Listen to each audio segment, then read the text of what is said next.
3년이었습니다. 누군가 3년 동안 제 집안을 촬영하고 있었습니다. 그리고 그 영상이 다크웹에 올라가 있었습니다. 더 충격적인 건 그게 시작에 불과했다는 것이었습니다. 어떻게 이런 일이 생겼는지 처음부터 말씀드리겠습니다. 이지은은 34세 혼자 살았습니다. 서울 마포구 원룸이었습니다. 방은 작았지만 정리가 잘 돼 있었습니다.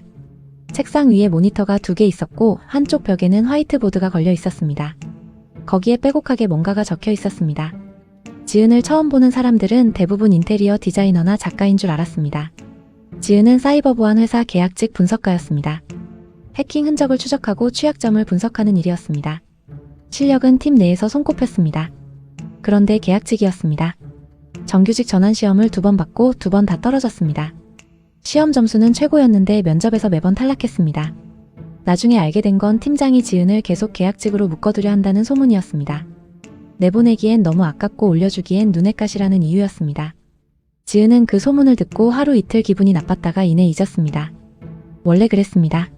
감정에 오래 머물지 않았습니다. 분석할 게 있으면 분석하고 해결할 게 있으면 해결했습니다. 그게 안 되는 건 그냥 두었습니다. 사건은 평범한 화요일 밤에 시작됐습니다. 지은은 야근을 마치고 집에 돌아와 씻고 노트북을 열었습니다.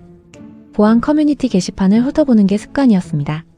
새로 올라온 취약점 분석글을 읽다가 우연히 한 게시물을 클릭했습니다. 제목이 이상했습니다. 서울 마포 원룸 실시간이라고 적혀 있었습니다. 클릭하는 순간 영상이 재생됐습니다. 지은은 그 화면을 보는 순간 손이 멈췄습니다. 침대가 보였습니다. 책상 2개가 보였습니다. 화이트보드가 보였습니다. 그리고 조금 전 지은이 샤워를 마치고 나오는 장면이 담겨 있었습니다. 본인의 집이었습니다. 지은은 노트북 화면을 닫았습니다. 다시 열었습니다. 영상은 계속 재생되고 있었습니다. 실시간이었습니다. 화면 속 지은이 노트북을 응시하고 있었습니다. 화면 밖 지은도 노트북을 응시하고 있었습니다. 지은은 그 자리에서 일어났습니다. 방 안을 천천히 둘러봤습니다. 평소와 다름없어 보였습니다. 그런데 어딘가에 카메라가 있었습니다. 지금 이 순간도 누군가 보고 있었습니다. 지은은 표정을 바꾸지 않았습니다. 아무것도 모르는 것처럼 행동했습니다. 그리고 조용히 핸드폰을 들어 시간을 확인하는 척하면서 그 게시물 URL을 메모했습니다. 누군가 지은의 집을 찍고 있었습니다. 그리고 그걸 온라인에 올리고 있었습니다. 지은이 가장 먼저 알아야 할 건 2가지였습니다. 얼마나 오래됐는지, 그리고 왜인지. 다음날 새벽 2시였습니다. 지은은 그 게시물이 올라온 플랫폼을 추적했습니다. 일반 커뮤니티가 아니었습니다. 다크웹 쪽에 링크가 연결돼 있었습니다. 접근하는데 시간이 걸렸습니다. 그리고 서버 안으로 들어가는 순간 지은은 화면 앞에서 한동안 움직이지 않았습니다. 영상이 하나가 아니었습니다. 날짜별로 정리된 폴더가 있었습니다. 가장 오래된 것이 3년 전이었습니다. 지은이 지금 집으로 이사 온 지 3년이 됐습니다. 처음부터였습니다. 지은은 폴더 목록을 내려다봤습니다. 3년치였습니다.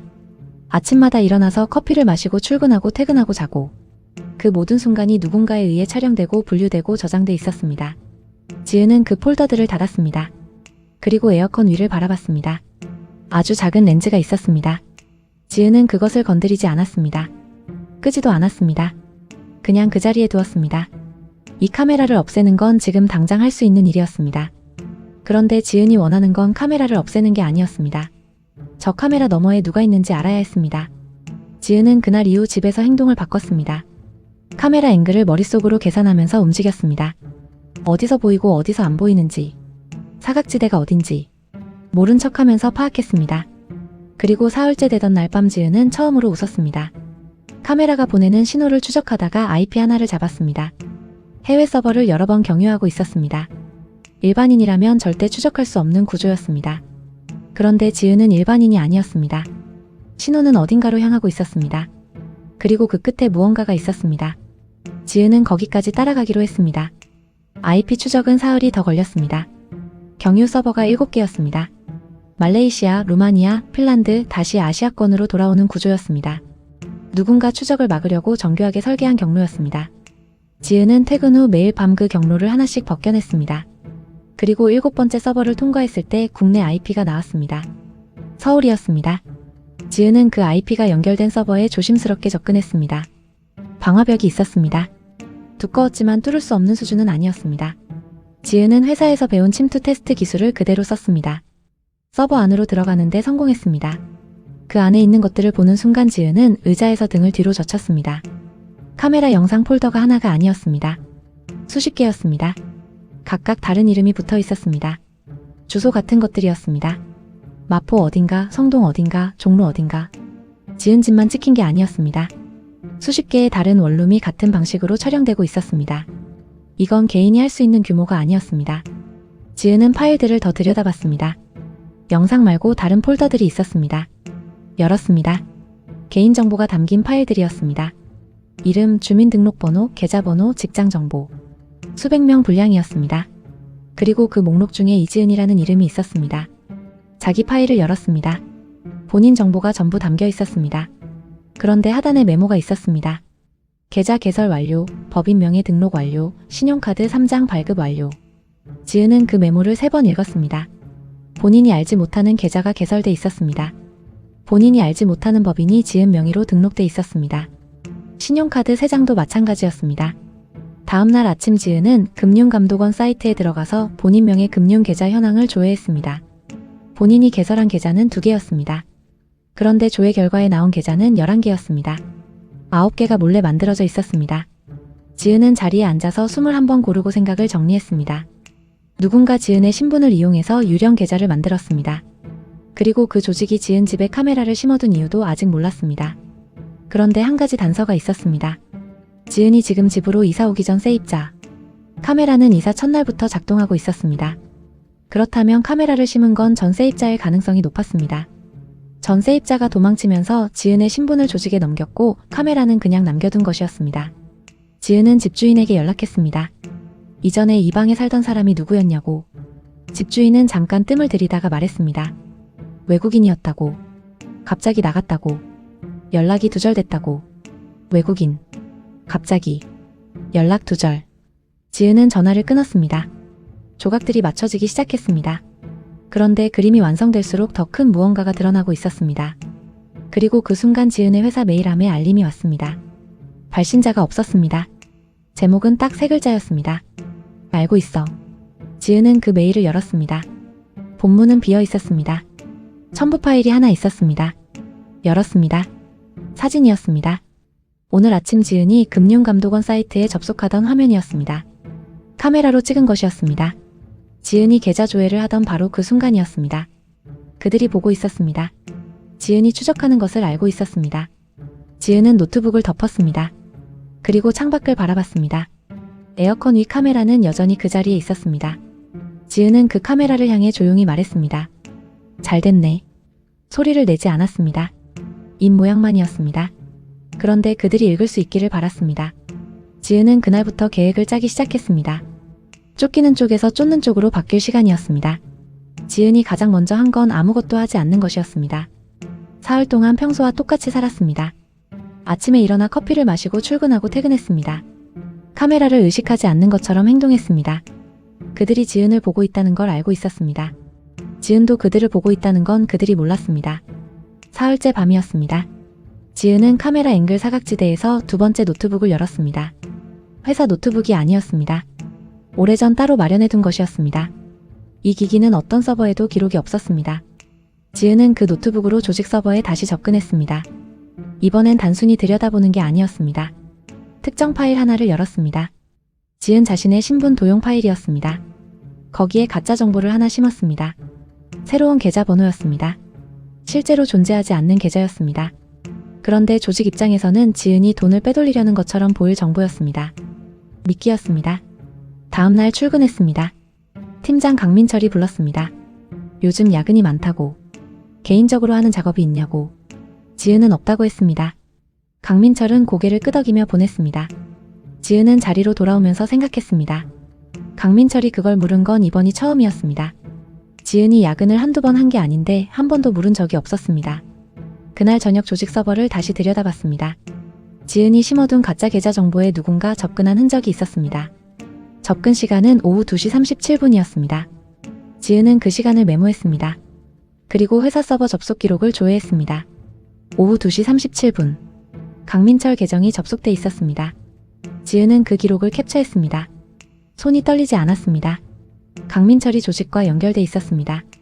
회사 팀장이었습니다. 지은을 계속 계약직으로 묶어두던 사람이었습니다. 그리고 이제는 이유가 보였습니다. 지은이 정규직이 되면 내부 시스템 접근 권한이 달라졌습니다. 지은의 능력이 자기 일에 방해가 될 수 있었습니다.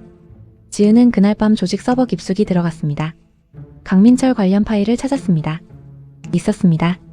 강민철은 조직에서 국내 신분 공급책 역할을 하고 있었습니다. 보안회사 직원이라 개인정보 접근이 쉬웠습니다. 클라이언트사 직원들 정보를 빼내서 조직에 넘겼습니다. 지은도 그렇게 넘겨진 것이었습니다. 지은은 그 파일을 전부 내려받았습니다. 강민철 관련 거래 내역, 조직과 주고받은 암호화 메시지, 넘긴 신분 목록, 그리고 다음 단계를 준비했습니다. 지은이 핸드폰을 들고 통화하는 척했습니다. 상대방은 없었습니다. 그런데 내용은 분명했습니다. 내일 오전 10시 을지로 지점 계좌 확인하러 간다. 카메라가 그 말을 듣고 있었습니다. 조직도 듣고 있었습니다. 지은은 통화를 끊었습니다. 그리고 침대에 누웠습니다. 내일이 중요했습니다. 을지로 그 은행 지점에 지은 명의 계좌는 없었습니다. 그러나 경찰은 있을 것이었습니다. 경찰에 신고한 건 그날 밤이었습니다. 사이버범죄 수사대였습니다. 지은이 가진 증거를 모두 제출했습니다.